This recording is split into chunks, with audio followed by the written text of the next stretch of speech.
అందరికీ నమస్కారం. ఆ వీడియోలో ఉన్న ఆ మహిళను నేనే. నేను రైల్వే కోడూరులో గవర్నమెంట్ జాబ్ చేస్తూ ఉంటాను. గత సంవత్సరంన్నర ముందు జూన్ 14, 2024లో రైల్వే కోడూరు ఎమ్మెల్యే అయిన అరవ శ్రీధర్ గారికి నేను కంగ్రాచ్యులేషన్స్ చెప్దామని చెప్పేసి ఫేస్‌బుక్ ద్వారా మెసేజ్ చేయడం జరిగింది. అతను మొదటి రోజు అయినా సరే నాతో 2, 3 గంటలు మాట్లాడారు. లాస్ట్‌లో అతని నెంబర్ నాకిచ్చి నా నెంబర్ అతను తీసుకున్నారు. టెలిగ్రామ్ అనే యాప్‌లో నాకు మెసేజ్ చేశారు. నా గురించి అంతా తెలుసుకుంటూ వచ్చారు. అంటే నువ్వేం చేస్తూ ఉంటావు? ఎక్కడ ఉంటావు? నీకు పెళ్ళయిందా? నీ భర్త ఏం చేస్తాడు? పిల్లలున్నారా? ఇదంతా తెలుసుకుంటూ వచ్చారు. నా భర్త నాకు దూరంగా ఉంటున్నాడు అనేసి తెలుసుకున్నారు. నేను నా బాబుతో ఉంటాననేసి నేను చెప్పాను. అలా అనుకోవద్దు. నువ్వేం ఒంటరివి కాదు. నీకు నేనున్నాను. ఎటువంటి సిట్యుయేషన్ అయినా సరే నేను నీకుంటాను అని చెప్పేసి నెక్స్ట్ డే నుంచే నాకు అటువంటి ప్రామిసులు చేయడం జరిగింది. అటువంటి భరోసాలు ఇవ్వటం జరిగింది ఆయన నుంచి. సరే అని చెప్పేసి నేను నార్మల్‌గానే మాట్లాడుతూ వచ్చాను. ఒక 2 రోజుల తర్వాత ఆయన నా న్యూడ్స్ అడగడం స్టార్ట్ చేశారు. వీడియో కాల్స్ చేయని చెప్పేసి బలవంతం చేయడం స్టార్ట్ చేశారు. ఇదంతా కరెక్ట్ కాదండి అనేసి నేను అన్నప్పుడు అతను చాలా ఫాస్ట్‌గా టర్న్ అయిపోయి సీరియస్ అయిపోయి నన్ను బెదిరించడం జరిగింది. ఇది నా కోడూరు, నా నియోజకవర్గం. నువ్వు ఒక చిన్న ఎంప్లాయీవి. నీకు ట్రాన్స్‌ఫర్ చేయాలన్నా సరే నేనే దిక్కు. నీ మీద ఎంక్వైరీలు వేయిస్తాను. నీ కొడుకు నువ్వు ఒక్కరే ఉంటారు. జాగ్రత్త మరి చూసుకో అని చెప్పేసి బెదిరించడం జరిగింది. అయినా కూడా నేను న్యూస్ పంపలేదు. కానీ దాని తర్వాత నుంచి కలుద్దామని చెప్పేసి నన్ను చాలా టార్చర్ చేయడం జరిగింది. కలుస్తావా లేదా అని చెప్పేసి బెదిరించడం జరిగింది. నేను కలవను అని చెప్పేసి జూన్ 14 నుంచి ఒక 20 రోజుల దాకా నేను అసలు కలవను అని చెప్పేసి భయపడుతూనే చెప్పాను.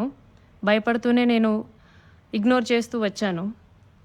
ఆయన ఒకసారి అన్నారు, "నీ కొడుకు నువ్వు ఒంటరిగా ఉంటారు. చూసుకో. నీ కొడుకేమైనా అయితే నన్ను అడగొద్దు" అనేసి భయపెట్టడం జరిగింది. సరే అని చెప్పేసి నేను జూలై 9, 2024లో ఫస్ట్ టైం కలిసాను అతన్ని. ఆయనే వచ్చేసి కార్‌లో మా ఇంటి దగ్గరకొచ్చి పిక్ చేసుకొని కడప రూట్ వెళ్దాం, కడప దాకా వెళ్దాం అనేసి చెప్పారు. ఏం మాట్లాడాలి అనేసి నేను అడిగాను. ఏమొద్దు, ఏం మాట్లాడొద్దు, కడప దాకా వెళ్దాం అనేసి చెప్పారు. కడప దాకా వెళ్ళకుండానే రాజంపేట దగ్గర ఏదో పల్లె దగ్గర ఆపేశారు. మొత్తం డార్క్‌గా ఉంది ప్లేసు. ఎందుకండి ఆపారు అనేసరికి నాకు నువ్వు సెక్షువల్‌గా కావాలి అనేసి అడిగారు. లేదండి నేను సెక్షువల్‌గా కుదరదు. నేను అలాంటి దాన్ని కాదు అనేసి చెప్పాను. నేను అలా చెప్పేలోపే నా ప్రైవేట్ పార్ట్స్‌ని టచ్ చేయటం, నన్ను బలవంతంగా దగ్గరికి తీసుకోవడం లాంటివి జరిగాయి. నేను కార్ డోర్ ఓపెన్ చేయడానికి ట్రై చేశాను.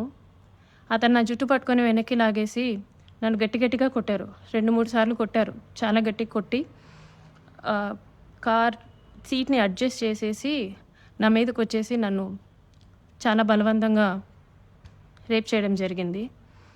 నేను అరవడానికి ట్రై చేస్తుంటే నన్ను చాలా గట్టిగానే కొడుతూ వచ్చారు. అలా నా మీద ఫస్ట్ అటెంప్ట్ జరిగింది. నన్ను ఇంటి దగ్గర డ్రాప్ చేసి నేను దిగుతున్న టైంలో, "నువ్వు ఈ విషయం ఎవ్వరికైనా చెప్పినా సరే నువ్వు కొలాప్స్ అయిపోతావు. నీ ఫ్యామిలీ కొలాప్స్ అయిపోతుంది. స్పాయిల్ చేసేస్తాను" అని చెప్పేసి నాకు చెప్పడం జరిగింది. నేను ఆ భయంతో వెళ్ళిపోయాను. ఇంటికి వెళ్ళిపోయాను. నేను మా బాబే ఉంటాము. నెక్స్ట్ డే కూడా ఆయన కలుద్దాం, మాట్లాడాలి అని చెప్పేసి బెదిరిస్తూ వచ్చారు. ఆగస్ట్ ఎండింగ్‌లో నా ఫస్ట్ ప్రెగ్నెన్సీ అతని వల్ల వచ్చింది. ఈ విషయం నేను అతనికి చెప్పాను. చెప్తే అబార్షన్ చేయించుకో వెంటనే అనేసి అన్నారు. నేను అబార్షన్ చేయించుకోవట్లేదు. నీ వల్ల నాకింత జరిగింది. నేను అబార్షన్ చేయించుకోవట్లేదు అంటే అప్పటికి నన్ను బెదిరించారు. నువ్వు అబార్షన్ చేయించుకుంటే నువ్వు బ్రతుకుతావు. నీ ఫ్యామిలీ బావుంటది.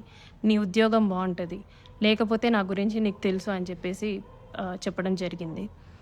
నేను అబార్షన్ చేయించుకోను. ఎట్టి పరిస్థితుల్లో అబార్షన్ చేయించుకోను అనేసి నేను వాదిచ్చాను.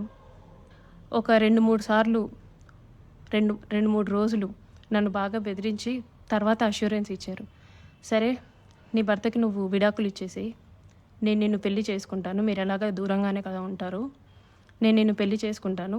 నీ భర్తకి నువ్వు విడాకులు ఇచ్చేసేయి" అనేసి అన్నారు. అప్పటికి నేను ఒప్పుకోలేదు. "అబార్షన్ చేయించుకో. ఇది అయితే ఫస్ట్ అబార్షన్ చేయించుకో" అని చెప్పి నమ్మించడానికి నేను నిన్ను పెళ్లి చేసుకుంటాను అనేసి నాకు చెప్పారు. నేను చాలా రోజులు చేయించుకోలేదు. ప్రెగ్నెన్సీ ఉంది.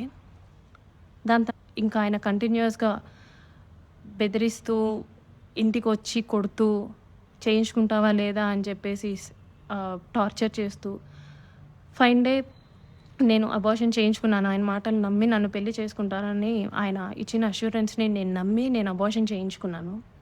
ఇలా ఈ 1½ ఇయర్‌లో నాకు 5 అబార్షన్స్ అయ్యాయి ఆయన వల్ల.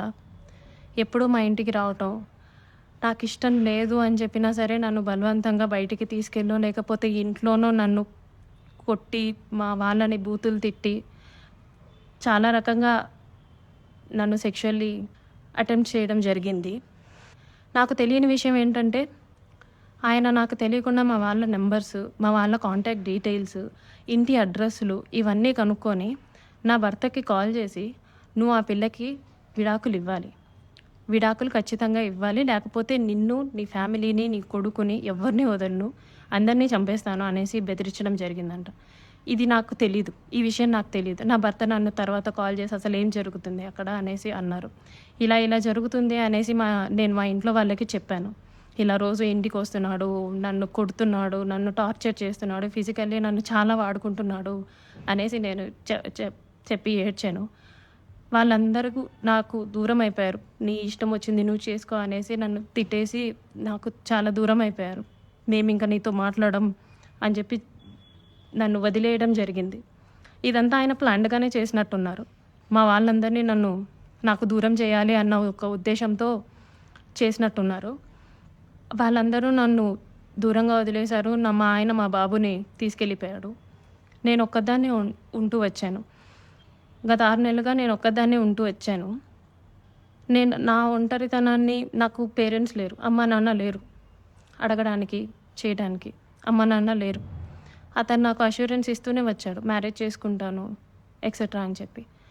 ఇలా వీళ్ళందరూ దూరం అయిపోయి, నా గురించి ఎవ్వరు అడగడానికి కూడా లేరు అని ఆయనకి ఒక క్లారిటీ వచ్చిన తర్వాత, 1½ ఇయర్ నాతో ఉండి, నన్ను ఇష్టం వచ్చినట్టు సెక్షువల్లీ వాడుకొని, లిటరల్లీ నన్ను కొట్టి బలవంతంగా చాలా అంటే చాలా సార్లు చేసి, January 7, 2026 ఒక 20 డేస్ ముందు, "నేను నిన్ను పెళ్లి చేసుకోను. నువ్వేం చేసుకుంటావో చేసుకో. నీ ఇష్టం వచ్చింది చేసుకో. నీ దిక్కున్న చోటు చెప్పుకో. నీ గురించి ఎవడొస్తాడో నేను చూస్తాను. నేను మాట్లాడతాను" అనేసి నాకు చెప్పడం జరిగిందండి. It's been 20 days. అతను నన్ను వదిలేసి, ఈ 1½ సంవత్సరం నేను నరకం చూశాను అతని వల్ల. చూడాల్సిన నరకం అంతా చూశాను. నాకిప్పుడు న్యాయం కావాలని చెప్పేసి నేను కోరుకుంటున్నాను. దాని గురించి పోరాటం చేస్తున్నాను.